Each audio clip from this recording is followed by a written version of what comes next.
theyeshiva.net. There was a couple in a zoo. They ran a zoo, and the problem is they couldn't get a leopard from Africa anymore. There were no leopards available, so $200,000.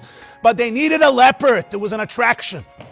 And you need a male and female. So they hired a couple, a man and a woman, who needed parnasa. And they said early in the morning, you got to get dressed up as a leopard and crawl around all day and growl and look at each other and get upset and then get upset and then come. Again, it's a tug. But you're leopards, remember, late at night when everybody leaves, you can go back to be human, but this is a job. Anyway, so it's a gavaldic attraction because these leopards didn't get along that well, so it worked well.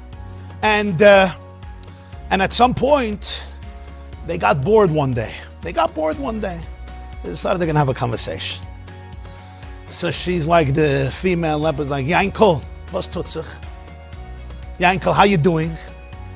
And little did they know that there was a visitor in the zoo that was at the side of the gate looking.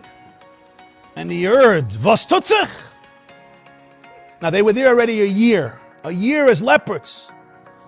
So this person was smart. He realized this is all a sham. It's a sham. He runs to the owner. He says, you're a gamif. You're a thief. I want my money back. I'm going to expose you in the whole world. He says, why am I a thief? He says, I'm not leopards. These are humans. He says, prove it. He said, I heard her say, was tut sich?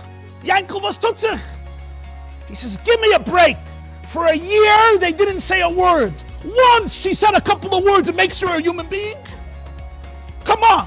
A whole year, she was quiet as a leopard. Once she says a couple of words, that's more powerful? Get out of here. We all laugh. Why? Isn't that true? Logically, it's true. But be'emes, it's not. Right? Rabbi Waxman is right. The one word that she says proves that a whole year was a game. It's not the other way around. So he said, Bachrim, they look at their lowest moment, and that's how they judge themselves. No! Look at your highest moment. Look at the moment when you were the best version of yourself. That's how you look at yourself. You say, but a whole year I was a loser. Okay. But how does a leopard come to say, was titzich? How? If you're essentially a leopard, you never say, was tutzich. You just go, rah. That means you're a human being. Just a whole year you were camouflaged as a leopard. That's how you have to look at yourself. This class is brought to you by theyeshiva.net. Please help us continue the classes. Make even a small contribution at www.theyeshiva.net/donate.